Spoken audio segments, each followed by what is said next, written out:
truth uncensored. My whole network viral. 12 and a half get you a quarterback. I For the got R. them Kelly shits case, flying. because a lot of the documents and a lot of the evidence that he may have been providing may be false, may not be credible because of the person providing the evidence. He may have an actual chance if we're talking on tapes and DNA evidence provided by this man. And then time went by and we heard the child support stuff and this and that. And nothing, I mean, that is what it is. But it seemed like the feds were still behind the scenes doing what they're doing. And now they've picked it up. And I don't think that they're going to be hit with fraud anytime soon.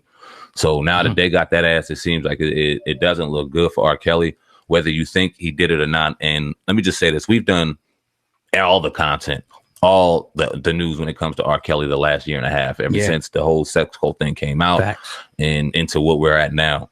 And we get a lot of slack. Oh, well, y'all say this about R. Kelly, but do this, but do that. But listen, we got to report the news. We got to keep it a 360 degree. We're going to beg and answer every questions, even though personally we may believe what we got to believe.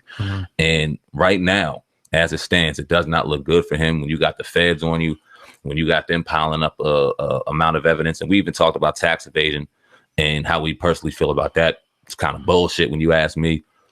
But I mean, it is what it is, man. They, pretty much they're putting together a case where they're going to force him to pretty much try to crack. They want you to crack. They pressure bust pipes. That's the whole thing. They try to add up on you. Whatever this guy done, let's add it up. Now, the main thing that's sticking out is the sex trafficking. They're looking into plane tickets. They have witnesses now that are speaking. Man. But that was a report that came out a few weeks ago. They said that somebody was pretty much giving testimony to the grand jury, and now it looks like within the next few weeks that there's going to be more charges. Was probably going to mean it's going to be another. I don't know how that works, but maybe another arrest warrant issued. We have to go back in and be re-released, and it's just going to be, it's a sad situation.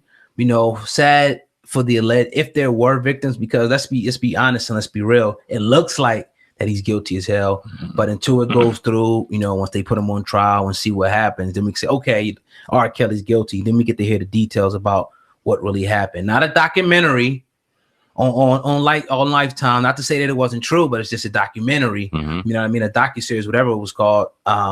There's somebody else's thoughts and opinions on it. But once they bring the evidence out and roll it out in front of the people, and we say, well, whoa, this dude was this, and videotapes and this and that and DNA, and it's like, whoa, this dude's guilty. Now we can condemn him and say, okay. But right now, we have to just wait and see. But yeah, it's definitely not looking good. I definitely didn't expect this, like you said, with the Michael Avenatti situation. It was a lot of people calling for R. Kelly to walk clean. It was like, yo, R. Kelly's going to win this. I guarantee it. Now it's looking like, okay, the Fed is like, shit. We got so much more on this dude. We're going to be releasing it within the next few weeks. It's not going to end good for R. Kelly in my book. I think he's going to end up doing some time in prison, and maybe he should if he indeed did what they're saying that he did. I mean, well, if the courts do prove that he did do what everyone's thinking and suspecting that he did, it is what it is. And if he didn't, then his name needs to be cleared, and a lot of people need to apologize. Now, I know that I can speak for myself. I personally believe that a lot of these crimes, although some I may believe are fabricated, some are true. And it only takes one to be true for him to be guilty. And when you look at documents even back when Aaliyah, that in itself was wrong enough to me. Whether he deserves to do jail time 25 years after the fact is up for debate. I know he's wrong for that, right? It just, man, we'll see what happens. Yeah, definitely. So we'll watch that with R. Kelly. New indictments coming down real soon.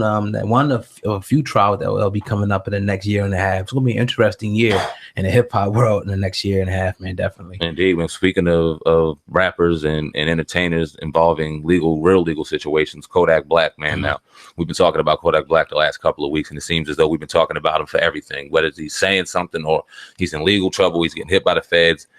I mean, it never ends. Well, according to TMZ today, they come out and say that legal documents reveal that Kodak Black's fingerprints were discovered in a Porsche Panorama he allegedly rented. Now, the documents also show that Kodak Black dropped $3,518.71 for a mini Draco pistol, SIG MXK 9mm pistol, and the SIG P 238 380 pistol. The prosecutors alleged that Kodak purchased 3 weapons and over 100 rounds of ammo back in February from Louis Police Distributors, which is the same place where Kodak allegedly bought guns after filing paperwork with false information ordered to obtain a firearm.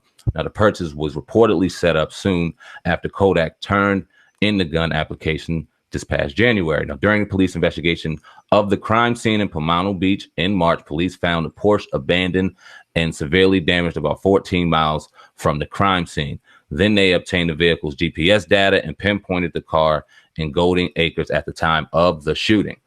Kodak's criminal attorney, Bradford Cohen, says the prosecutors admitted that the gun found at the scene of the crime had not been used. He also said that witnesses from the site of the shooting told him that they hadn't seen the rapper at the scene of the shooting. These allegations against Kodak marked the second recent legal trouble since he was arrested before Rolling Loud, combined with Draymond's heart in a move with Clay Thompson. And them boys, man, they're gonna win another chip. They've done it twice before, but they've done it once before. They lost once, and they won two with Durant. So yeah, it's gonna be interesting, man. And I'm happy. Like, get Durant out of there. Let him go challenge them dudes. We hated him going there anyway, so it's over with. It looks like it's gonna be interesting. Wherever Durant ends up at, if he can, compete with them. I can't wait to see that, how that's going to turn out. But yeah, man, that we had to fight this weekend, you know what I'm saying, which was lasted like what, 10, 30, 40 seconds, something crazy like that, right? Not even the first round, right? That was a minute and a half in the first round, maybe a minute and a half left. It was 3-minute rounds, so a minute and a half, shit. And I mean, the game was over. Went out there to blaze real quick, some of that Walter White.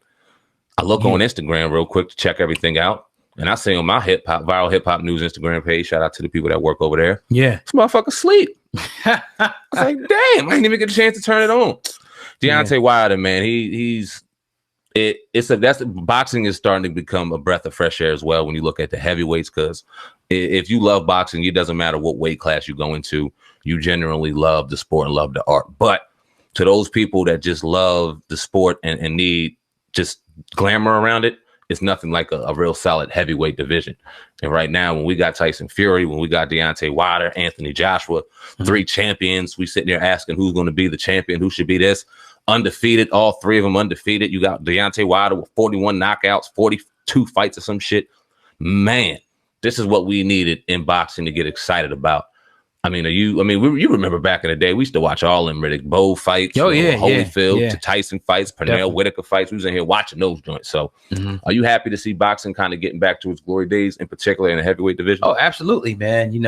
Definitely, because it went through like a dry spell. Like you said, a lot of the heavyweights retired and whatever happened to them, some passed on. But the Klitschko. And it's like it kind of got, not to say you didn't have some great guys, but it kind of just got cold. Like the star appeal wasn't there, starting to come back, like you said, with these new guys. And I'm excited, even in lower weights, you know what I mean? So it's not just a Floyd Mayweather show. It's now you want to see, you want to see this person, you want to see this person, you're going to pay to see this person. So it's exciting, to see that fight with Wilder.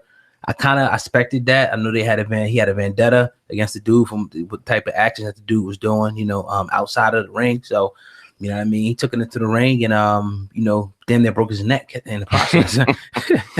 Damn. What was I going to talk to you about? MMA. Now, MMA is taking over, obviously, its spot in fan appeal when it comes to kind of like that brutal sport.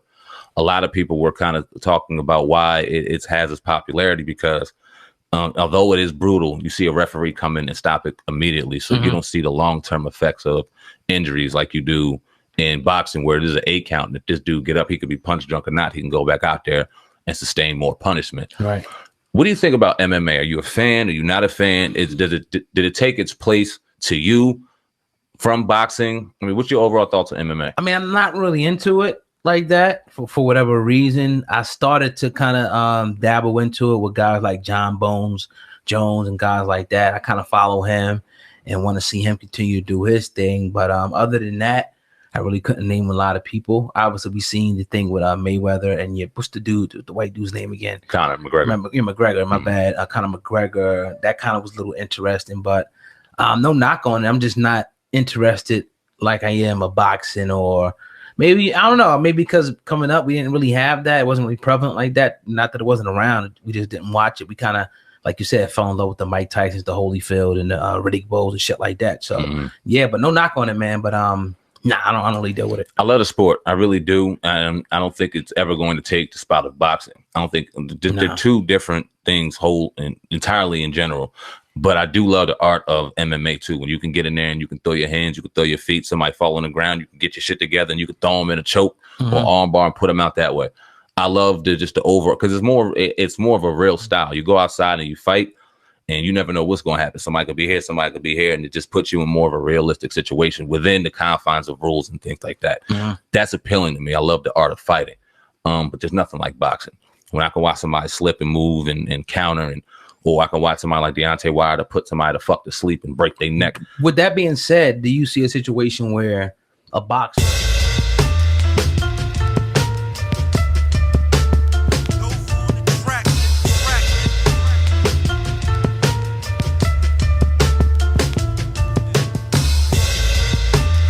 my truth uncensored, my whole network viral. 12 and a half get you a quarterback. I got them shits flying like spirals. I like my truth uncensored, my whole network viral. 12 and a half get you a quarterback. I got them shits flying like spirals. You're now tuned into the greatest. Motherfucker, you ain't never lie. If them people watching us like YouTube, then tell them motherfuckers like and subscribe. If the blunt still, I still click a bell.